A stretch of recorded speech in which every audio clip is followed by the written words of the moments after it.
Hello everyone. Today our topic is number formats. Number formats is one of the important concept in digital signal processors, because most of you have a doubt that why there is a need of learning about these numbers as we are dealing with signals. But you just keep that in your mind that the digital signals are represented in terms of numbers, right from starting from input stage through the different stages of digital signal processor till the output stage. Every stage is dealing with the signals in terms of numbers itself. It is a sequence of numbers, and all those numbers are represented in certain formats. That formats are divided into 4 different categories that we are going to discuss here. One is a fixed point format, double precision fixed point format, floating point format, block floating point format. These are some of the formats we are going to see one after the other. Now coming to the fixed point format, here this is the what is a fixed point format? Nothing but if you wanted to represent a number, if you wanted to if you wanted to represent a number in a simpler way, either in the form of an integer or a fraction. Just keep these two things in your mind. As an integer or a fraction, the simplest way of representing it by using fixed number of bits in it. By using fixed number of bits, we can be able to express with respect to some sort of expression. Here x is the number which we wanted to represent it by using fixed number of bits, that is what n bit, and it is a fixed point format, and it is signed, nothing but the number with the sign, nothing but positive or negative. That sign, what representation we are going to see here is integer initially. Later on we are looking for fraction representation, and how it specifies here. The specifies it as follows: the number can be represented in this form where s is a sign of that particular number. It could be a positive sign or a negative sign. Obviously a number will have a minus 12, for example, that is a negative number. 10, that is a positive number. If the number preceding with a positive, then we'll be keeping in terms of s, in the place of s we'll be replacing that with a 0. If it is a negative number, we'll be replacing in the place of s with minus 1. And this is the 2 power n is the n number of bits, n minus 1 plus this is the binary number, that is starting n minus 2 the location multiplied with this, and b suffix n minus 3th location multiplied location binary number multiplied with this, and so on up to b suffix 1 into 2 power 1 plus b suffix 0 2 power 0. And s represents, as I said, s represents the sign of a number, and if it is a positive number it is 0, if it is a negative number it is minus 1. And what is the range? By looking at this expression, we can easily write the range of the signed. This is the range for signed integer. That is what we have written. This is the range for signed integer, and that is from minus 2 power n minus 1 to 2 power n minus 1 minus 1. So this is what the general range for an integer value. If you wanted to just wanted to find a 16-bit range, what is the 16-bit signed integer fixed point format range? At what is the maximum value and what is the minimum value? All these can be known through this expression. Nothing but it is minus 2 power. If I take n is equal to 16, there are so many problems we will be discussing in the coming sessions. Here if you take n is equal to 16, minus 2 power 16 minus 1, nothing but minus 2 power 15 to 2 power 15 minus 1. This is the general range of an 16-bit signed integer. Now in the same way we have just seen only an integer. let us say in the similar way we can represent a fraction also. That fraction can also be represented using the fixed number of bits again. So here how does it look like? I would like to just differentiate how the representation will be for integer and a fraction. You might be knowing fraction consists of some binary point. After that, to the right side of that point, generally that binary numbers will be taking into consider for fraction, and general without any decimal point, only the integer value we have just seen right now. In this figure you come to know what is the basic difference between this integer as well as a fixed point representation of signed integer. This first figure is related to signed integer, and next B figure is related to signed fractions.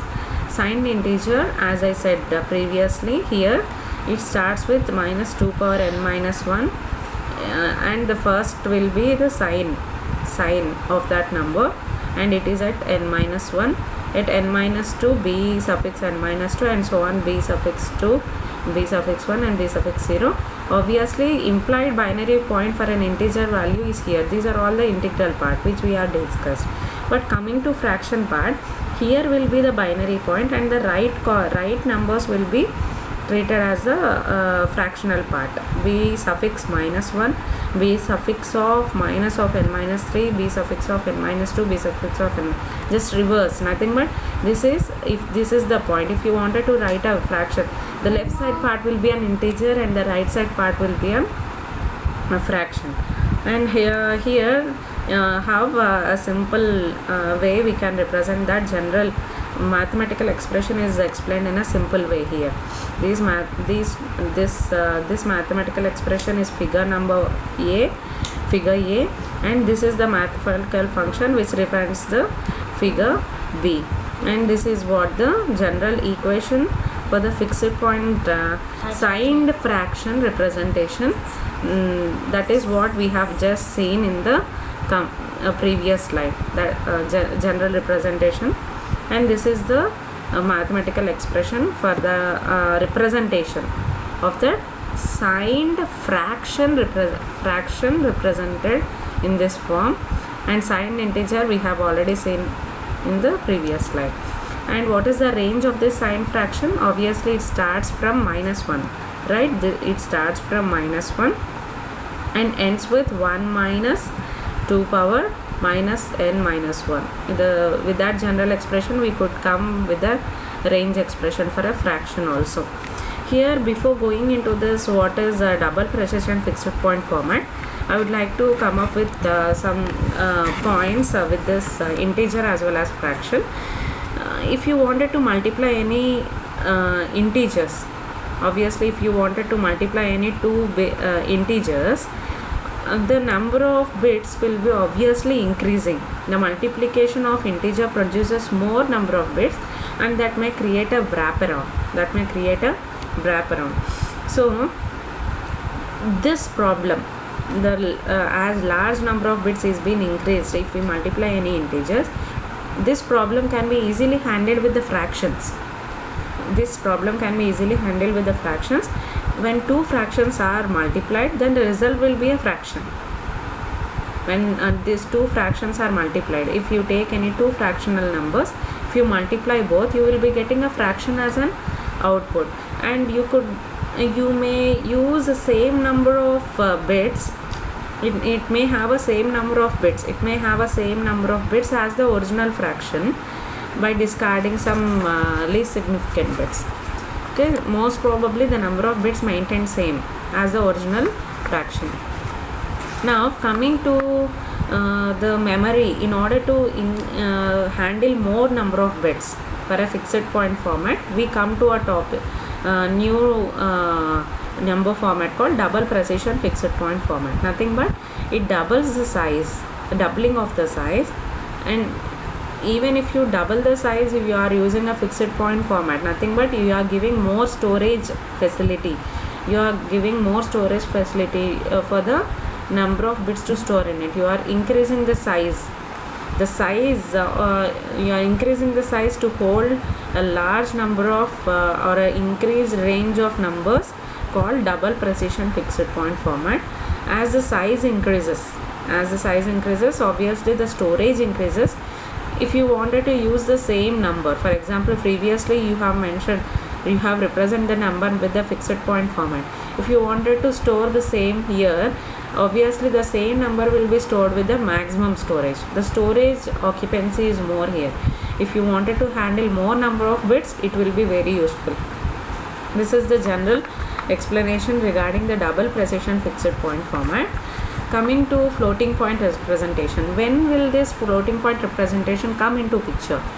Obviously, if there is some drawback or some problem with the fixed point representation, we have come up with a new number format. In that way, we have come up with the floating point representation. Why? Because here, if you wanted to use any algorithm in digital signal processor, there will be so many algorithms. We will be looking that in the future sessions. In any of the algorithm, the major task of that algorithms is summation of large number of products. It is generally a summation of large number of products, and obviously it requires more number of bits, but that cannot be handled by the fixed point format, as any of the processor cannot handle or cannot allow unlimited number of bits. So in order to handle that larger range of numbers, the better option is to choose floating point, because here the floating point number or the number which you are going to represent as V, that number can be split into two parts, like mantissa as well as exponent. It has two parts, mantissa as well as exponent. Or else, why there is a confusion, we'll be using the same for nomenclatures, nothing but in the earlier side we have used X for the number.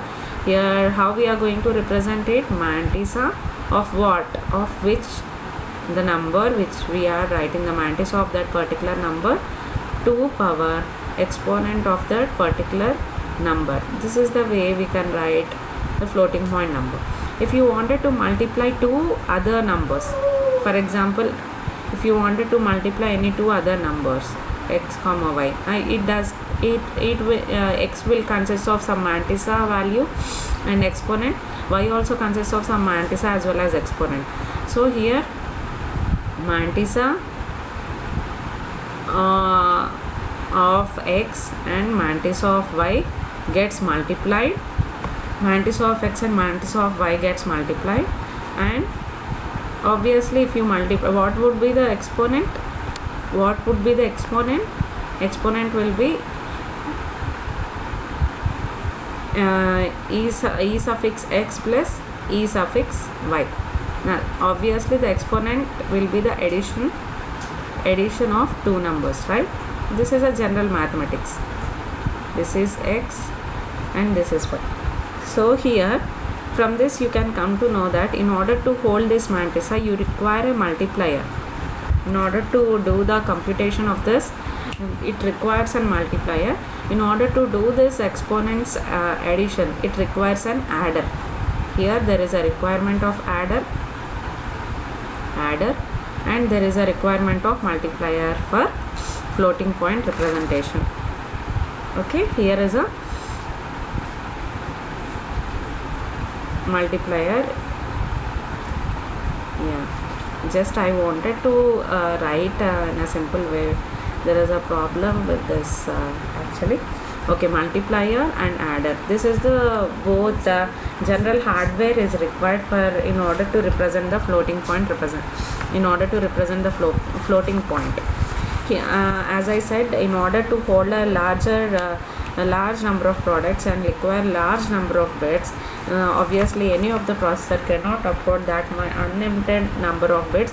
In order to overcome with that, that fixed point format is not suitable with that, we are coming to a floating point representation. This is how it gets represented.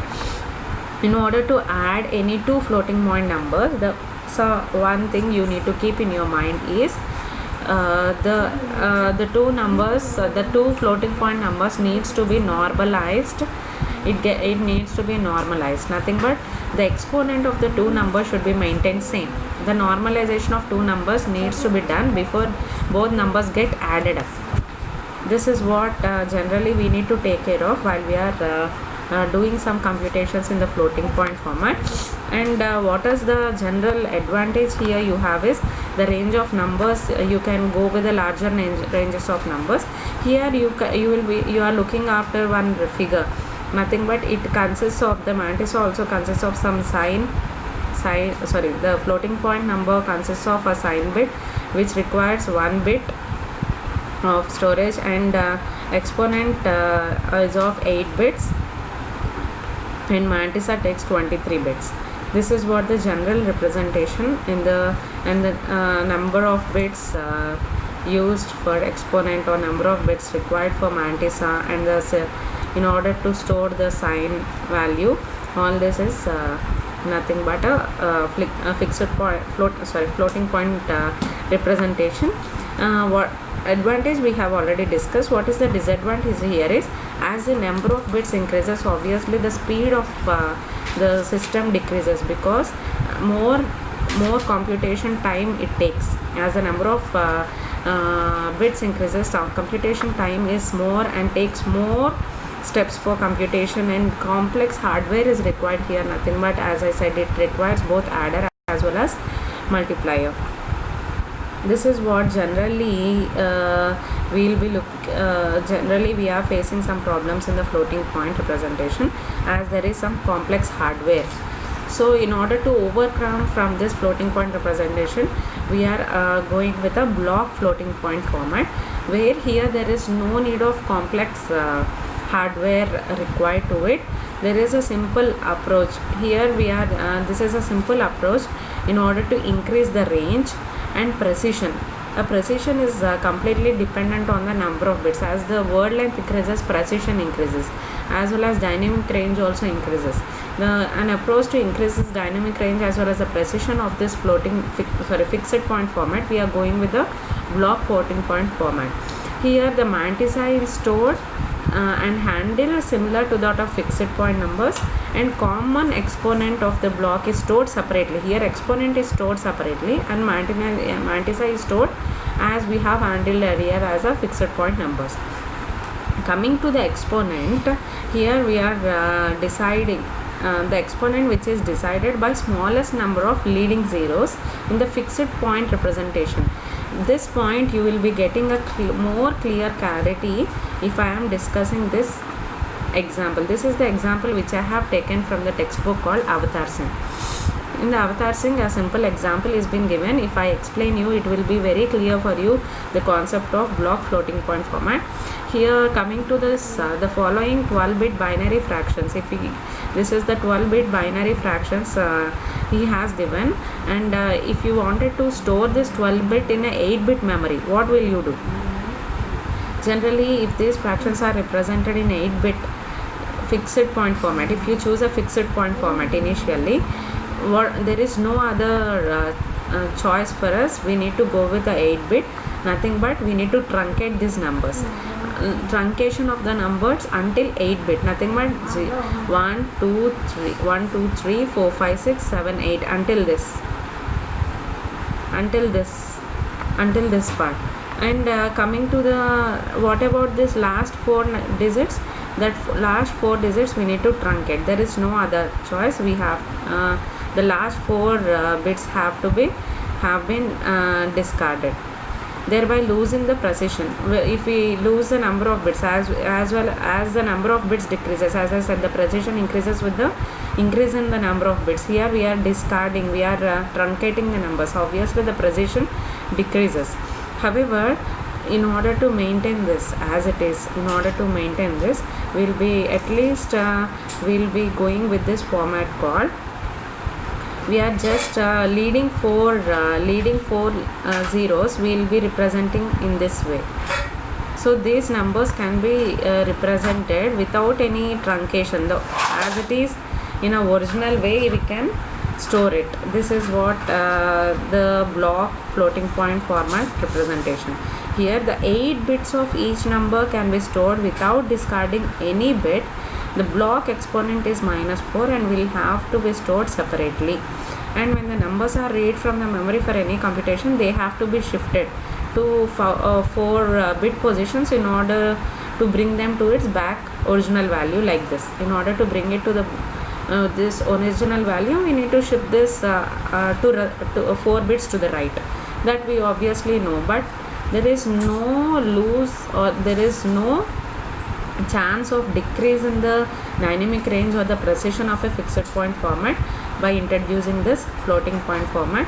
As I said previously, the exponent is decided by smallest number of leading zeros in the fixed point representation of the given. That is what the previously this leading zeros is being represented in the form of block exponent.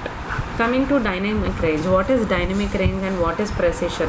Dynamic range of a number format which we are using here is, it is simple definition of it is the ratio of maximum value to the minimum value of that particular number which we have taken for that particular number representation. It is a ratio of maximum value of that number representation to the minimum value that particular signal number format. Coming to dynamic range of the signal, it is proportional. As I said, dynamic range as well as precision both are proportional to the number of bits. As the number of bits increases, dynamic range and precision increases. And if you are going to add some additional bit to it, we are going for single bit 6 dB rise in dynamic range you can observe for every additional bit used for the representation. And time taken, obviously as the number of bits increases, in order to increase the dynamic range we are going to increase the number of bits. As the number of bits increases, the time taken for the operations like A to D conversion obviously it takes more number with the increase in the number of bits. This is what the general simple drawback we have with this. As in order to increase the dynamic range, the number of bits has to increase, but with that the speed limitation you can observe in this computation or conversions. Coming to precision, it is an issue completely related to the speed.